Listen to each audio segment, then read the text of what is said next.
Thank you, Matt. Thanks for the invite. This is exciting because it's the first time we've had a chance to meet in person, Andy and I. But most of the folks who've been involved in doing this at one level or another know and understand the importance of preparing for a game. And everybody does it a little bit differently, but there's some constants that come with it. For the most part, schools are very good about providing you with game notes, stats, rosters, although there are some schools, and Ohio State, unfortunately, is one of them, who no longer puts out two deeps for football prior to games.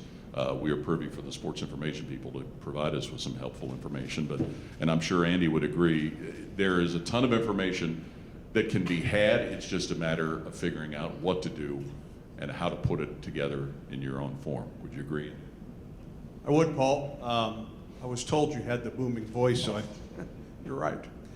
Yeah, I agree, and I think it's, and I've been in this business since 1983, and it's much easier now to get that information on your computer than it was when we started. And it is different for everyone. And one of the things that I've learned is you continue to learn from Paul or Steve or whomever, because there are great ideas out there, and I'm always looking to improve a spotting board or improve a certain aspect of prep for basketball or football or for baseball. So that's the one thing that, put pride aside, okay? Learn from your peers is the one thing that I continue to learn in this business. And here's another thing, the older I get, the more I rely on routine, especially when it comes to a football week. Because once you get to November and December, or for me, February and March, when the seasons bleed over, for that football season, it is a really rigid routine for me and when I start the prep work on that next opponent. And for me, it starts, Monday is one of the most important prep days for me. And for me, and I'll turn this back over to Paul real quick, until 2016, I was also doing a radio show. So I had my day job in addition to the play-by-play. Since 2016, I've been able to concentrate on the play-by-play, and then in the last 3 years, after Rod Bramlett, who was here, I know a couple times, honored a couple times in this role, I can concentrate. So I have a routine where Mondays, for me, Monday is the big day of prep for that next game. But I will have already started on the two deeps the Thursday before for me. And I do that on Friday, the week before, if possible. Starting with all of this, and we'll start with football, but it applies really to any of the sports. The first thing that you have to get your hands on, names and numbers. And that starts your recognition with players, especially when it comes to running backs, receivers, people that are going to have their hands on the ball a lot. From year to year, what has become common, I don't know if it has with Auburn, Andy, but players changing numbers from year to year. There's a former Ohio State quarterback by the name of Justin Zwick that I give all kind of grief to, because in his 4-year career, he wore 3 different numbers. We have players that do that Ohio State does. And also what happens now is you have players that are changing their numbers from year to year. So getting name and number identification, but also, and like Andy said, usually Friday is when I get started on the two deep of the following team, because hopefully and ideally I've done everything for that week to be well ahead of it. The thing that has been so helpful in recent years is DVR. Being able to DVR the game of the next upcoming opponent. So let's say Michigan's playing Notre Dame in the upcoming Saturday, and the following week they're going to play Arkansas State. If Arkansas State is on TV someplace where you can record it, you have it recorded for that Saturday, and then when you start the next week, you can start watching what they're doing. And ideally, during the course of a week, I will have watched the entire game of the upcoming opponent 3 times, mostly just for name and number recognition, and sometimes with formations and extra defensive backs and things like that. So you get an idea, even though you're provided with a general two deep, you can watch the previous game and get an idea of how some of the player rotation goes. That kind of fit with what you do? It is, and one of the advantages that I have, and I work on the Auburn campus in the old Beardy's Coliseum, and on one of the campus channels, the new football coach, Brian Harsin, has put on a continuous loop games for Auburn's next opponent. So I can turn on channel 50 on the TV in my office, and it is 3 or 4 games continuously of that next opponent. So that is outstanding game prep for me. If we didn't have that, obviously it would be exactly what you're doing. Here's one thing that I learned last year, and it was reaching out to different folks. And just before the columnists that were in here talking about relationships, we're very, very fortunate in the SEC. The various play-by-play gentlemen that work really have a good working relationship with. And for a number of us, we've become very good friends. And so last summer, this would have been going into my 3rd year of doing Auburn football, I reached out to a number of those asking if they would send me their spotting boards. Just there, and I sent mine to them as well, just to get ideas, trying to, because I don't know about anyone else in here, I put a ton of stuff on my spotting boards that I never use each and every week. So I was looking for a way to try and pare that down a little bit more. And so they sent me copies. Some sent me physical copies. Bob Kessling sent me a file of stuff that he had. Mike Kelly, who I think has been honored here, the longtime play-by-play voice at Missouri, who I worked with in Carbondale when Mike and I were getting started, said, here's one thing that I've started to do, and I don't recall where he started it, but he takes a document and takes the most important notes for each team every week. And he said, this is what I use as much as anything else. So you're not sitting there going through all of your game notes, which I have, or you're not gleaning stuff from your spotting boards, which I have.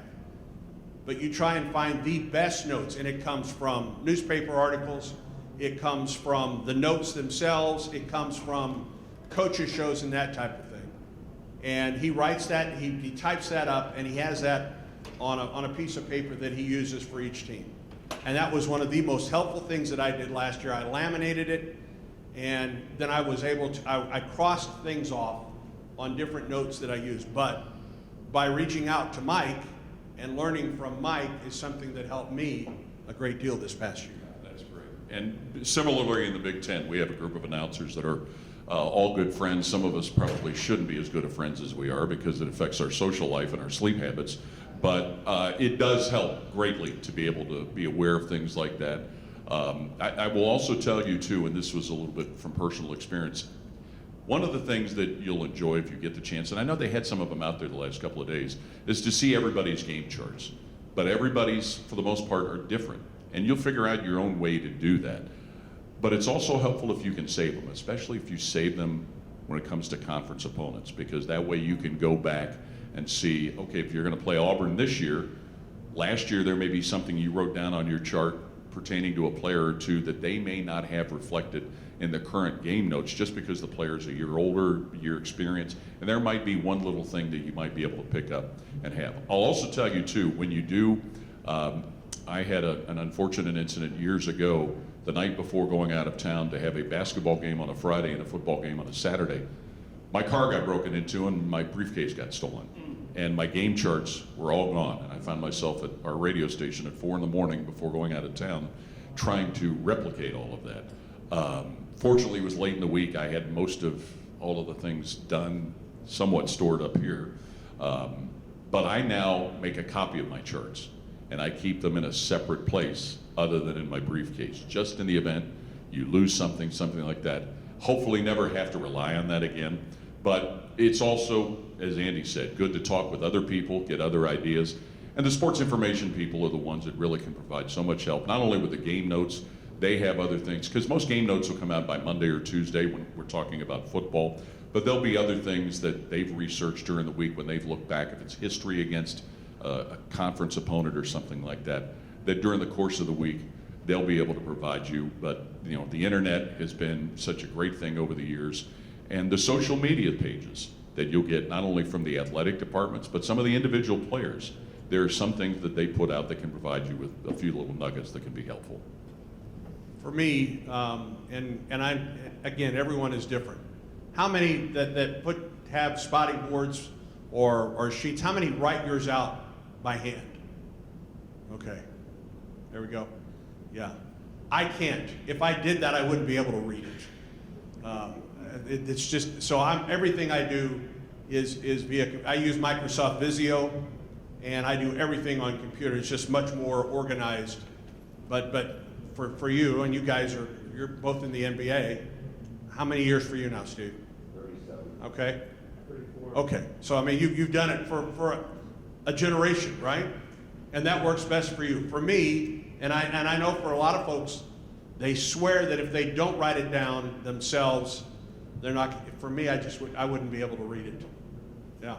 It's interesting you say that because I'm at a point, and first of all, thank you. I think we all share the same stories and prepare the same way. Talking about the preparation, I might use 10% of what's on my board every game. And like for basketball, we have 82 games, and I had 3 games in 4 nights, and it's 3 different teams.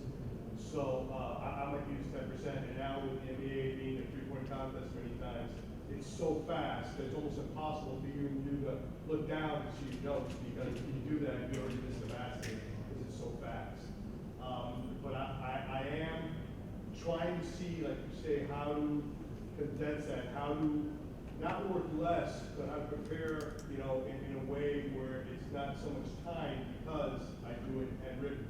Handwritten does have an advantage because you memorize it differently. If it's already been prepared for you, and I know there's a lot of preparation companies out there, people who will prepare for you, and the sheets are printed out, every morning.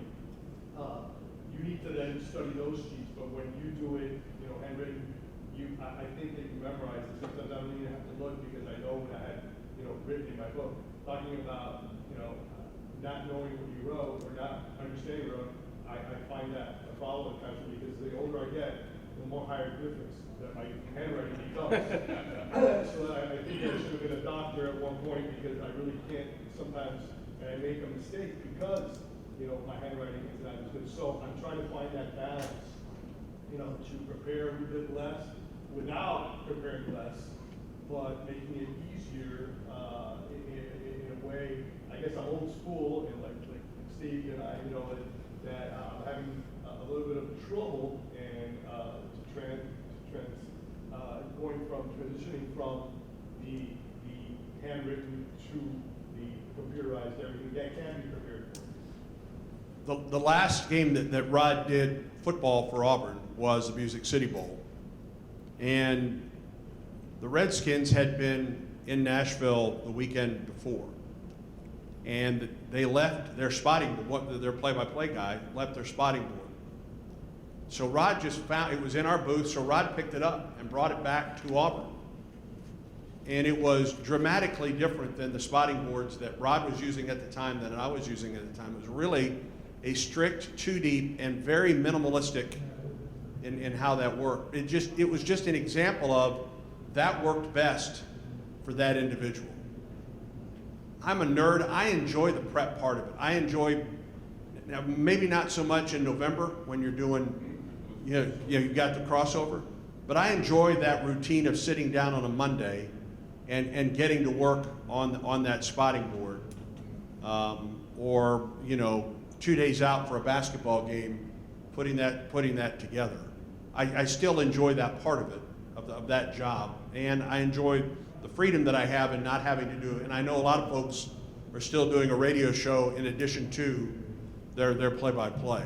I'm very blessed that I get to work on the play-by-play part of it. But it just shows you how it works best for you, and it can be different than what Steve does and what Paul does and what I do. But the main thing is how well does it work for you, and can you learn from other folks? And it's interesting you bring that up because what I do is kind of a combination of both. I will type for football names, height, weights, class, and hometown on envelope mailing labels, put them on a manila folder, offense, opposite, defense, and then handwrite stats and other things in with various different color ink. And actually, Mike Kelly was one of the ones that I first discovered, kind of a hybrid of what he. By the way, Mike Kelly makes us all sound like Sopranos. If any of you have ever heard Mike Kelly, the Missouri announcer, I mean, he's got to be what God sounds like. So I do kind of a combination. But to what Andy was also saying too, when it comes to the prep, and I have a daily routine at the radio station I work at with doing top of the hour updates, but it has a little bit of flexibility in time that allows me within a 15-20 minute period to do some time on some game prep. But it's also kind of like when you were in school and you had to study for a test. You get to the point where you've got brain frazzle. You've studied, you've absorbed, and by the time you're not sure you can even remember your own name. And that's when it's like, you gotta stop. I gotta watch a half-hour black and white TV show or something else just to kind of recycle, because you can get to the point where it makes you have a little paralysis by analysis. So you may get to that point, and the other thing, and I think Steve, you may have said this, you can prepare all of this stuff and get through a course of a game or a season where you may never use a piece of information that you've come across. We had at Ohio State a situation, fortunately we did get to use it. They had a place kicker that had a point after streak going that could have potentially set an NCAA record, and he ended up being too shy of it. And every week we would reconfirm with the sports information director, is this the name of, there was a kicker from Texas Tech whose name escapes me that had the record. Is this the right number? Does it match the number that we're keeping to keep track of it? And we ended up being able to make reference to it because the Ohio State kicker it was actually a backup kicker in a lopsided game who came in and missed a PAT and killed the streak for Ohio State. But some of these things you just never know if you're going to get to use them, or you may never use them. And also following up on what Andy said too, a lot of times it's not so much writing it down, having it at your fingertips, but having a little organization and thought in your mind that if something happens, I know very quickly that it's on page 10 or 11 of the game notes that I can reach over and get to it pretty quickly and access it for something that fits. The last thing in the world you want to do is try and shoehorn in a piece of information that doesn't fit just because it's there and just because you've studied and prepared for it.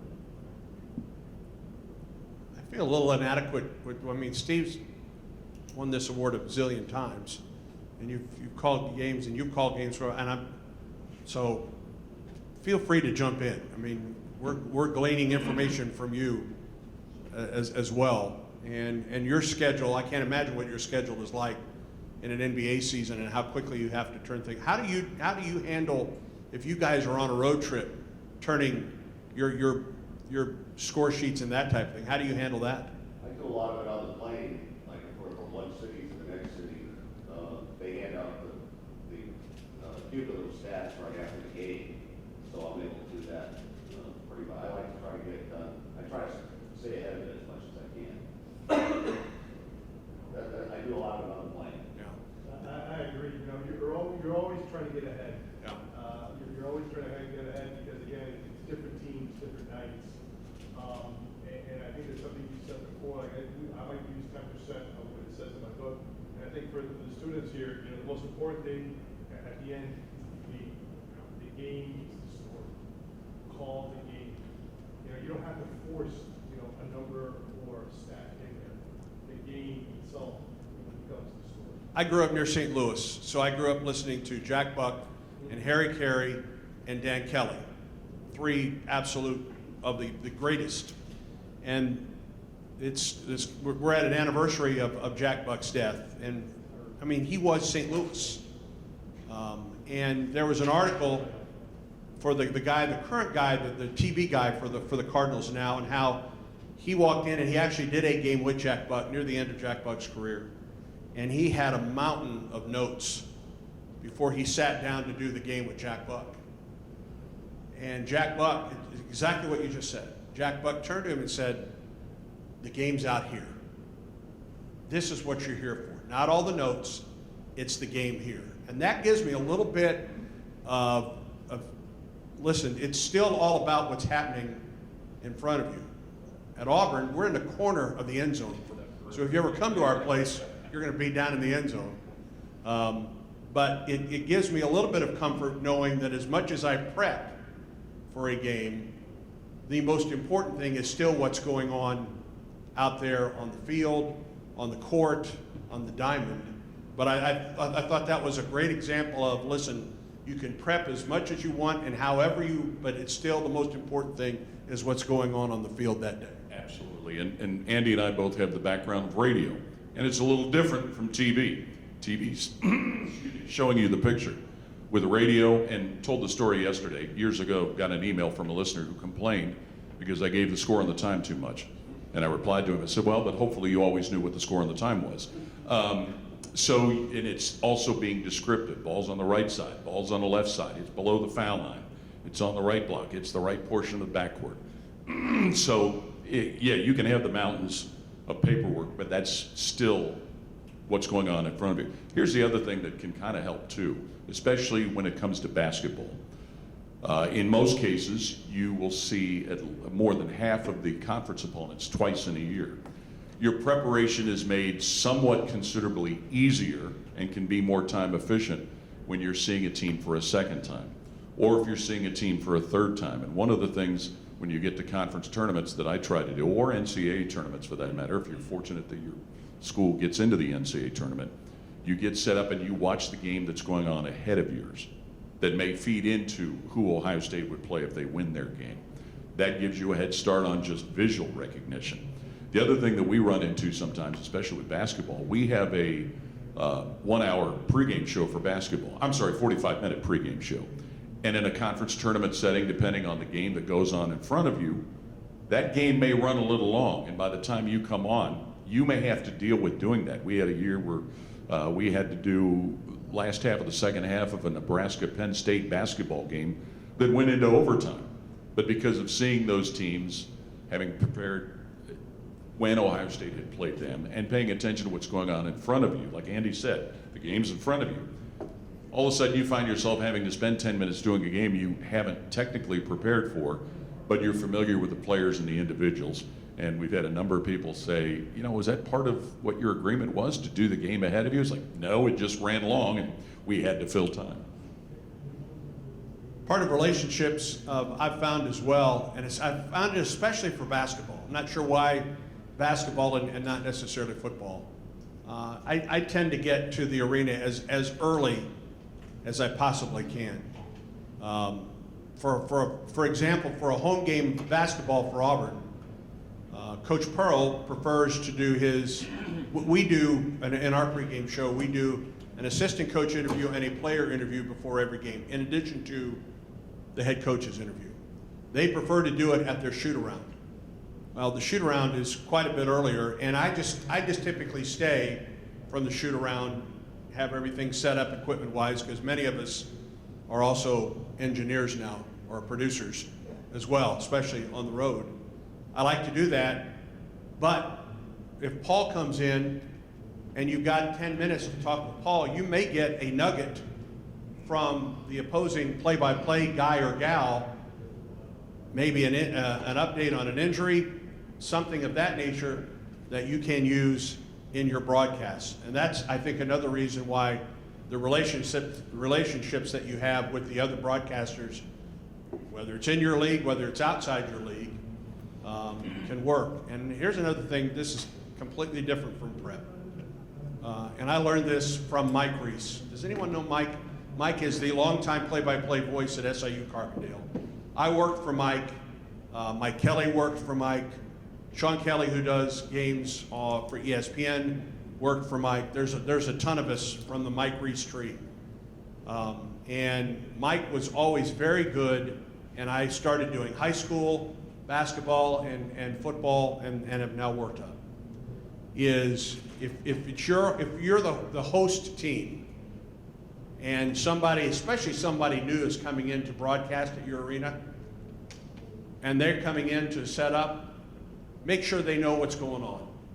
Make sure that they're technically, they're set up, their ISDN lines or their Ethernet lines are working. Their FX feed is working. Because inevitably somewhere along the line, you're going to go on the road and an Ethernet line isn't working right, or you've forgotten an XLR cord that someone can help you with. But that was one thing that Mike instilled on me, and it's something that we do to this day. For example, we hosted a regional, baseball regional. Don't get to host those very often, but I kind of put myself in charge of making sure that all the radio folks that came in from Florida State and southeastern Louisiana were set up and just checked on them throughout the week. And I know that's something that perhaps you don't get an opportunity to do. If you do, I think it's very, very important for that individual coming into your place for the first time. No question, that goes a long way. The other part about prep is dealing with the coaches that you work with. And in most of these situations, you have a weekly radio show with the head coaches of your particular sport. You may have other, we have with Ohio State with both the football and men's basketball coach, Monday through Friday, 2-minute interview shows that we do kind of in advance. And you will get the information you get doing these interviews, and depending on the relationship that develops with these head coaches, you will get other information that you can make part of what you're doing, not necessarily attributed to the head coach, that kind of sources say approach with some of it, and there's also the off-the-record stuff that you can't touch and shouldn't touch. But that can be a big part, not only with the head coach, in many cases, more with assistant coaches who will share information. And the other thing that's incredibly valuable, and Andy mentioned it about being in shoot-arounds, if the opportunity occurs to attend practice, it is something that not only will it allow you more familiarity with the athletes that you're covering, it will allow you the development of a relationship with the coaches, assistant coaches, other staff people, but it just also helps create the bond that gives you more and more information. Now, with every school and every situation, that can be different. At Ohio State, football practices are closed. I cannot go to any of the football practices. My analyst, who's a former player, can and does every day, but it's consistent. They've been that way ever since Jim Tressel got there in 2001. Basketball, it's wide open.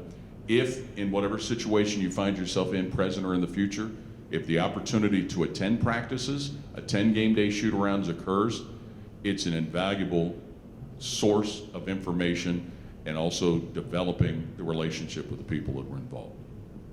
I've done, on our pregame show, and before I assumed this role 3 years ago, I've been a part of the football broadcast since 1990. And one of my part of that pregame was an offensive and a defensive player for every game, 3 to 5 minutes with those players. It gives me, they said, well, now that you're in the play-by-play world, do you want to continue to do this? I said, yes, because I want that connection with the players. And this year, because of a friend that Steve and I have, of Paul Ellen, who's been he's been our host at Auburn since 1990. He is going through a cancer treatments, and he's not going to be able to be on our broadcast this year. He's doing well.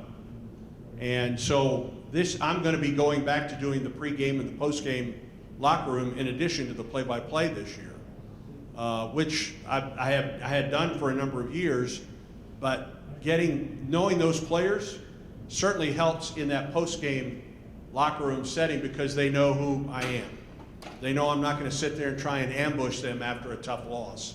And it's going to be the same way with the coaches. But I enjoy that connection with those players on a little bit more of a personal basis. And I understand it can be very different on a pro level, and it can be different from school to school. Shelley Poe is the one that sets those up. You know Shelley from her years at Ohio State. But and from time to time, there are some things that you learn with those interviews with the players that is not common knowledge that's all right to talk about, and you can use that in your broadcast as well.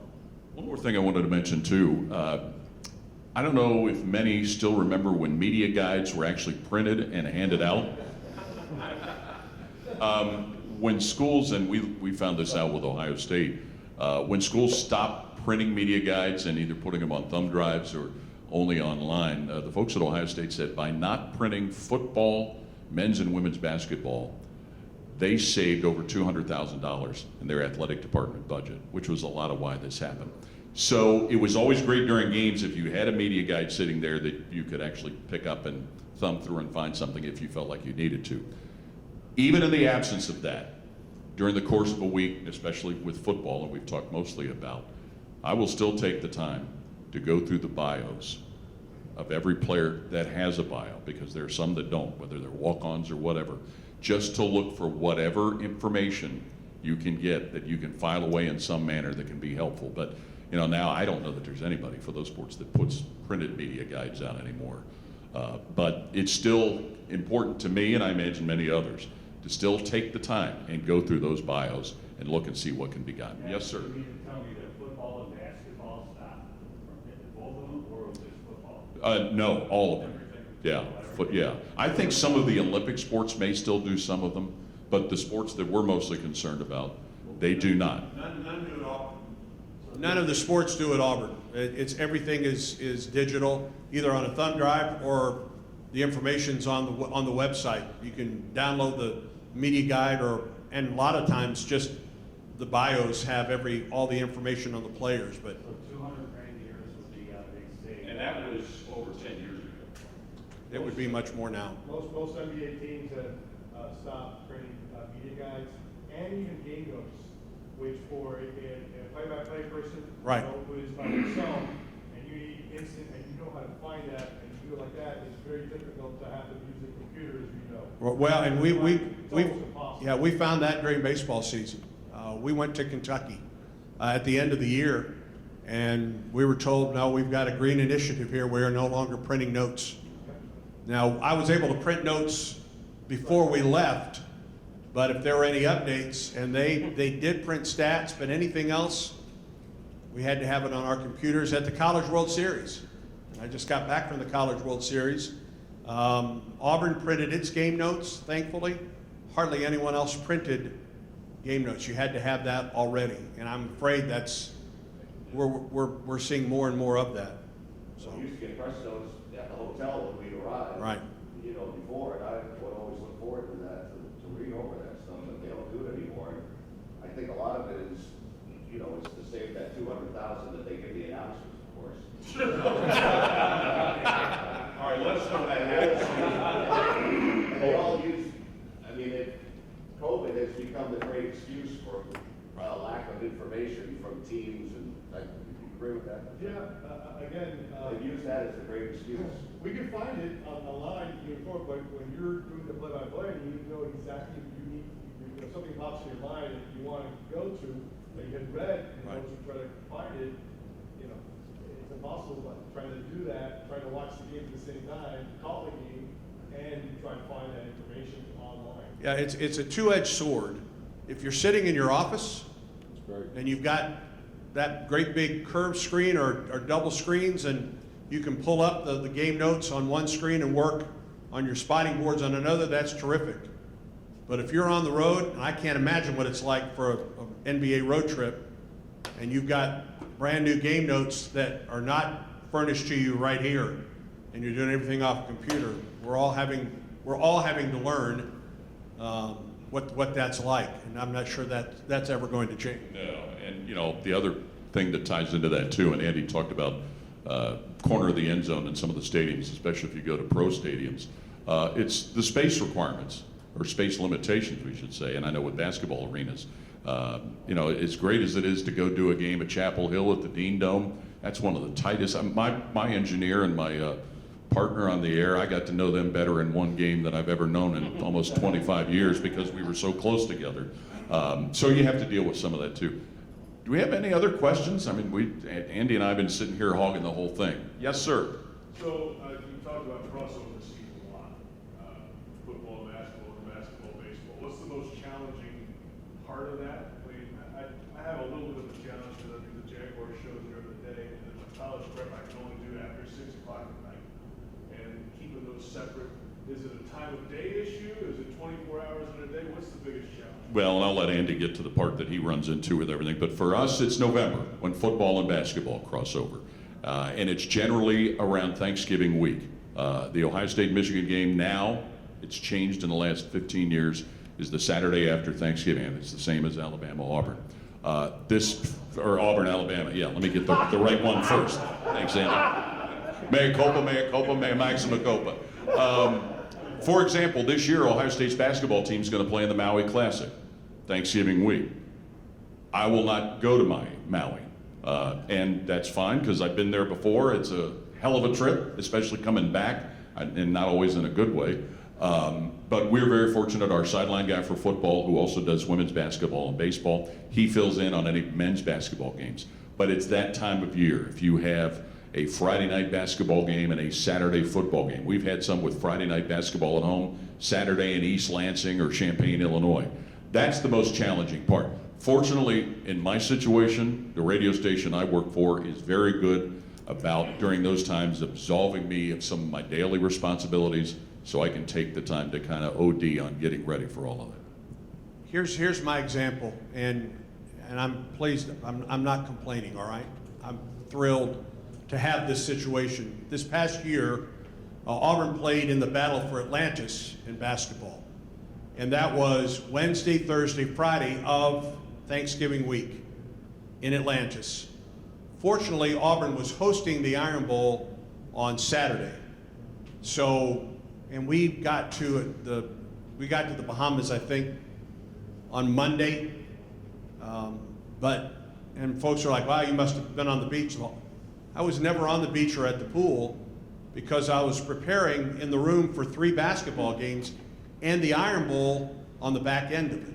And we got back to Auburn about 4 in the morning on Saturday morning, and the Iron Bowl was the 2:30 time slot. That's always the toughest week when it comes to November for me, is the Iron Bowl week. But it's tough for me. It's a challenge. It's not tough. It's a challenge in February and March because there may be 3 baseball games plus 2 basketball games to do as well. But when I talk, especially when I talk to journalism classes at Auburn, the reason I got into this business, and it's the only thing I've ever trained for. I majored in radio, TV, and film at Indiana State. I didn't even have a minor. That's not real smart, I'm going to tell you. But this is all I've ever wanted to do, is the games. I wasn't worried about my own talk show or anything like that. I've done all that. It was the games. So I can't gripe about doing 5 games a week because I wanted to get into this business for the games to do. But it's time. That's the one thing I've had to learn is, time management. Getting ready for a game quickly, well, and then do that game, and then I put it to bed, and I'm moving on to the next game. Someone may ask me about something that happened the day before. I don't know. It's over. That game's over. I'm getting ready for the next one. Yeah. Any other questions? Yes. So I'm guessing both of you guys have a certain level of preparation to get to so you feel comfortable heading into a game. If you were to drop down to, let's say, like the smallest level of high school football, coach might not be media savvy, very responsive, team might not even have stats. You go into a game, what would you do to maybe compensate for the lack of info that you might be accustomed to broadcasting with? And I think we've all run into that when we've done high school and things like that. And I understand it's a little bit of a different world for the high school coaches, especially if they don't know you. That's where some of the written media people, the printed media folks, can be helpful that cover some of these high school teams. The other thing that helps, and fortunately so many high schools now have come up to speed with their own athletic department websites where you can get some information that helps flesh some of that out. Not nearly what we're fortunate to get with Division I colleges, but that is a real concern when it comes to lower levels in high schools. If it's radio, the crutch you lean on, get a roster with name and numbers, and then you just kind of run from there. I absolutely agree, and I did high school for 4 years before I moved to Auburn in Carbondale, and we didn't have stats to work with at that point. We would try to get the names and the numbers and wrote everything out. It was much more rudimentary what I'm doing now. But again, it all still comes down to how do you call the game? What's happening on the field that night? And for high school, moms and dads are listening too, and grandparents and cousins and everyone else. But when it comes down to it, whether it's the NBA or the Big Ten or the SEC or whatever, or if it's the South 7 where I called high school games, we're still calling the game, right? You may be sitting on a folding chair behind home plate at Nashville High School calling a baseball game where I grew up, but you're still calling the game itself. And it doesn't change regardless of the level or the vantage point or how big or the national attention that comes to it.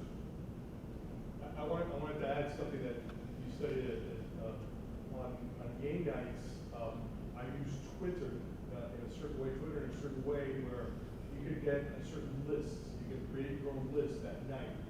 And I create a list of the team broadcasters, the team Twitter sites as well, and the beat writers for each team that specific night. You can do that on Twitter. And that's extremely helpful because, like you said, sometimes we're sitting in some places that we don't see what's going on. And a beat writer might have a better seat than you do and might have a stat that comes up or sees that somebody went to the locker room injured or something like that, and he will write that down. So during timeouts where I have a chance to scroll down, and again, it's reduced, I might have 10 people on this list every single night for the team that we're playing. It's very, very helpful at times. I just keep Woj on mine. Yeah, well, he's one of mine, you know, you have the national guys. We have somebody hurt our game. Yeah. Before we hear from our PR people, I'll see Woj say, so-and-so got hurt. Okay, well, He is on that list. He is on my name list always. For me, it's my wife that's watching the game Right. and listening to me. He went to the locker room, he's got a hurt ankle. Okay, I will verify that. I won't use my wife as a source, but she's the one that texts me that. That's a great tip to use. And we're very fortunate too with an in-studio producer who we have a lot of faith in, and a lot of trust in, and while they're running the board for our games, they're obviously watching the telecast, and there are things that they're able to pick up. And again, fortunate with a guy that doesn't feel like he has to talk an awful lot. So when he does pipe into your ear, and it's different for radio and TV. You know, with TV, you get accustomed to people in your ear. In your radio, when that happens, it kind of throws you off. But when our guy does that, we know that it's, and he waits till commercial breaks, and you kind of know that it's something important. Yes? What about pregame shows? I host a pregame show at Liberty for football. We do an hour.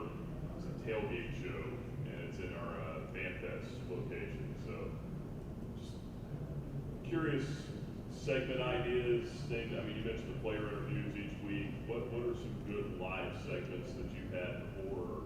How often do you switch it up?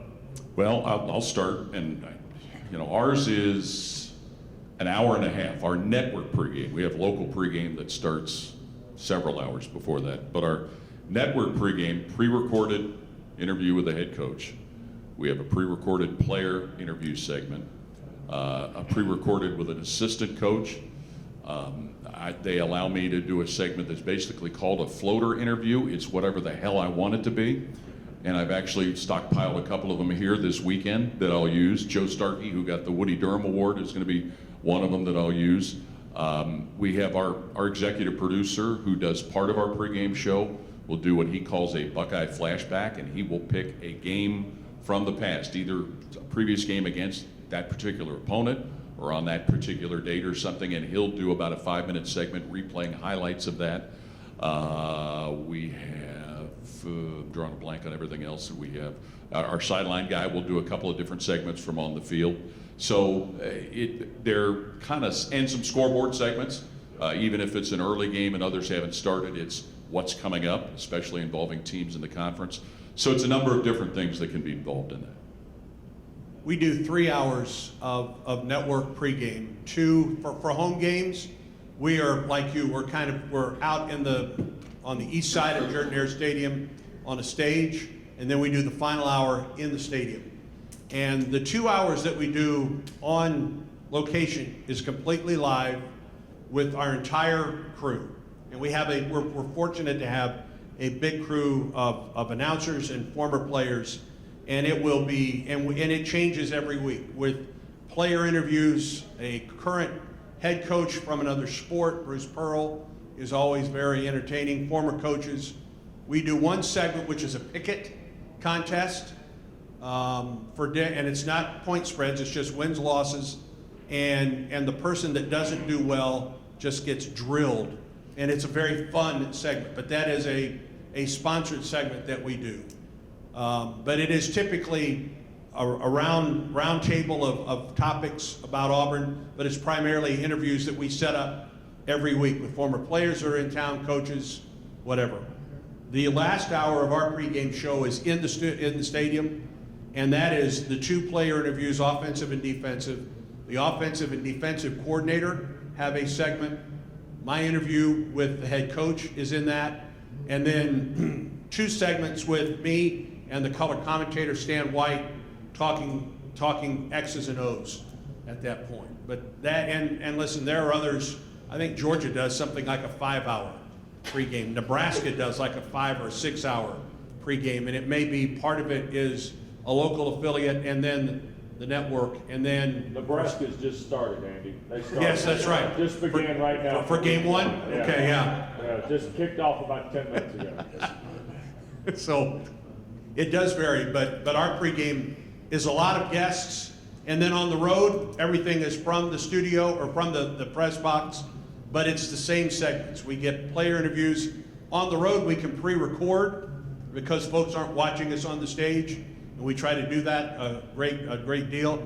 But Paul was one of the key parts of that, as far as he's our historian on our broadcast crew, and he will still be a part of it. But as far as getting former players, and we're able to go through the athletic department, through the Letterman's Club on campus, and get mobile numbers that we can call or emails that we can call and set that up. So that's at least a couple of the ideas that we use for the pregame.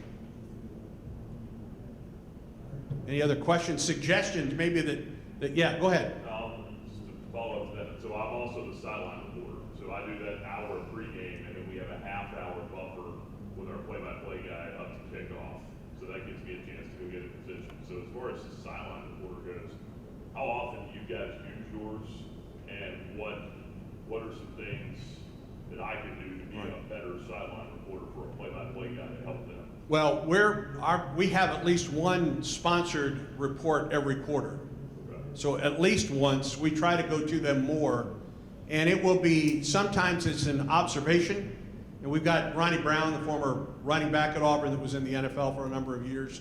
He's our sideline reporter, and it may be an observation that he sees from the offense or the defense, or maybe something as simple as we've got an injury and he gets an update from the team doctor, and we have to go through our team doctor for something like that. But that's something that Ronnie does. Quentin Riggins did it before, a former All-American linebacker, and he was much more X's and O's in how he handled it. I did it after Quentin left, in the interim before Ronnie, and I'm not the former player, so mine was much more reporting. Injuries, that type of thing, any trends that I saw, so it can certainly vary. I don't know, Paul, how do you guys handle with your sideline? Andy, we use someone who's similar to how you filled the role. Not a former player. He's a gentleman that does our women's basketball and baseball. The first thing that, and his name is Matt Andrews, the first thing that we really emphasize, and Matt does an outstanding job of, is when he comes on, it's tell us something that's unique to where you are. Not necessarily your summation of what's going on that everybody can hear listening to it. What's unique to where you are? And he's very good. And the other thing that's happened with the sidelines too, since the pandemic year, the sideline areas for players and coaches was left expanded. So there's a bigger area for the players and coaches and trainers and things like that to see what's going on. Probably our guy comes on maybe a couple times a quarter, can change, be more or less depending on the situation. But the other additional part that our sideline guy does, and some of you that are involved in this, you may have had this or you may have run into this, we used to do at the end of a half a walk-off interview with a head coach. But TV does so much of that, about half the time we get it. We changed it to where we do a walk-on interview. Yes, and so our guy will pre-record something with Coach Day when he comes out of the tunnel, and then he also goes into the locker room and does all of our post-game interviews from the locker room. So it's a role that really has a lot on his plate. Matt, how we doing? 5 minutes. 5 minutes. And we also, in following up on that, going back to the crossover situation and we'll run into this with Ohio State's basketball team going to Maui. We will have one game the week before the Michigan game where we will not have our sideline guy, and it's an away game. It'll be at Maryland. It's a little more difficult to get somebody that's not done it to do it in an away game. So what we will do, and he may not know this is happening yet, so our analyst, Jim Lachey, who's a former NFL offensive lineman and an All-American lineman at Ohio State, he will leave the booth about halfway through the fourth quarter and go down to the field, and will end up going into the locker room and doing the interviews. Once he gets in position down near the end zone, he'll still kind of chime in his analyst role, but it's a little more of a challenge when you're away from home, when you don't have your normal sideline guy. But we put a lot on them. The last time our sideline position was open, when it was posted as a job, it wasn't as a sideline reporter. It was post-game responsibilities, because we didn't want just every Tom, Dick, and Harry thinking they could jump on and just be able to chime in with whatever they wanted to talk about. The main responsibility of our sideline guy, the most important responsibility of our sideline guy, is the post-game interviews, because he gets access into the locker room that nobody else gets. Yes, sir. So, with you two, you're able to call some of the greatest college football rivalries, of course, the Iron Bowl, of course, the matchup between Ohio State and Michigan. I'm interested to know what are your greatest stories with the radio voices of some of the rival schools. Goes back to relationships. And Eli Gold and I are friends. Some folks may not understand that, but we are. And here's an example, and I don't want to bring it down, but the night that Rod and Paula were killed in the auto accident 3 years ago, my wife and I were at the hospital in Birmingham, and 2 announcers came to the hospital that night to check on Rod. And one was Chris Stewart, who does the basketball and baseball at Alabama, and the other was Eli Gold. Eli Gold used to drive, when the game started moving to Auburn, Eli used to ride to the game. He would drive to Montgomery and ride to the game with Jim Fife. Rod and Eli text back and forth. Eli and I talk a couple times a month. It's a unique relationship, but I have that with a lot of the broadcasters in the SEC, and now with Paul, hopefully. But it's a very unique relationship to have, because you're going through a lot of the same things, broadcasting from a corner, going to LSU and not having a very big booth. You have the similar stories, but these gentlemen and these women are friends of mine as well. And Paul, I got to tell you, of course, Jim Branson was a personal friend of mine. So, and of course, prior to that, they had the other guy that Color his teeth. I'll call it. Well, that's a new one. I want to take a moment. This was the first time I'd met Andy today, and most everybody here was familiar with the tragedy with Rod and Paula Bramlett. And the first thing I wanted to do was I wanted to acknowledge and congratulate Andy for what he and his wife did to take care of Rod and Paula's children after they lost their lives. Just something that goes beyond everything that we're doing here, and it's just great to finally meet a guy in person who did what a lot of us would hope we would do in a similar situation. The Michigan announcers, and I have a unique twist on this, because many years ago in another life I used to be a Michigan announcer. I worked in Detroit for 7 years, and it was at a time when the University of Michigan did not have exclusive rights. There were 5 stations that did the football games, and I worked for one of them. And then many years later returned to my home state of Ohio, and after doing University of Cincinnati, got to do Ohio State. And so Frank Beckman, who was Michigan's play-by-play announcer for a long time, was a gentleman that gave me my first play-by-play announcing job in 1980 with the Detroit Pistons. Jim Brandstetter I knew as a TV anchor in Detroit for a long time before he replaced Frank. And now Doug Karsh is going to be their new play-by-play announcer, now that Jim and Dan Deerdorf have retired. But the guys I really have the best relationship in the Big Ten with are Gary Dolphin at Iowa and Matt LePay from Wisconsin, who is here. Gary Dolphin, for those of you who've ever met him, is one of the most, and I mean this in a good way, one of the craziest characters you will ever meet. He was a full-time banker, but did the Iowa football and basketball games as a contract person. He's retired from his banking job, and what Gary has done, and this kind of goes to relationship with announcers, he has a great deal at a hotel, golf course, and casino in Riverside, Iowa, where he invites all of us from the Big Ten who wish to go for complimentary golf, complimentary hotel stays, and complimentary steak dinners.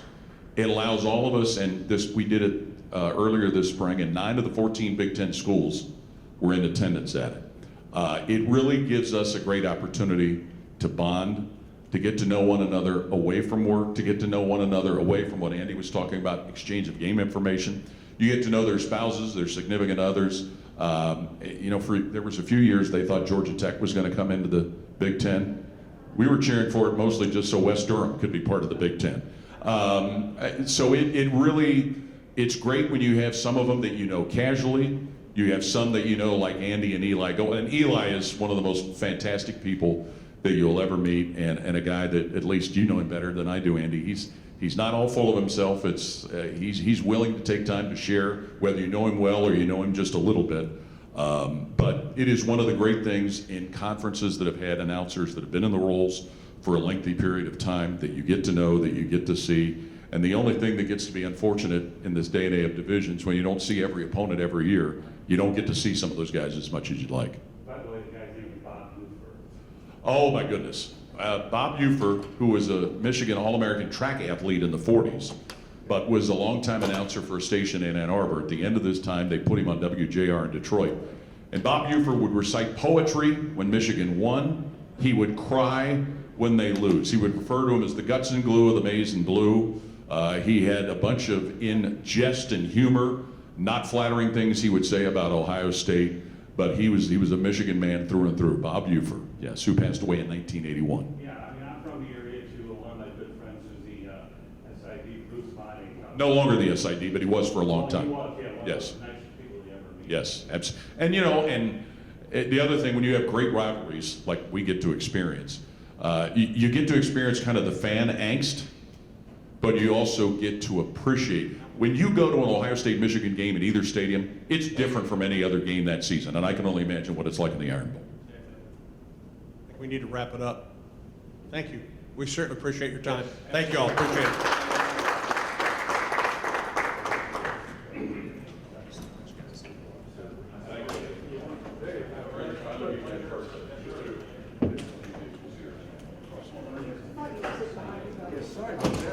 All right, everybody, we'll take a couple minutes of break here, and then our next session will be on covering beats. Spaceship down in your laptop.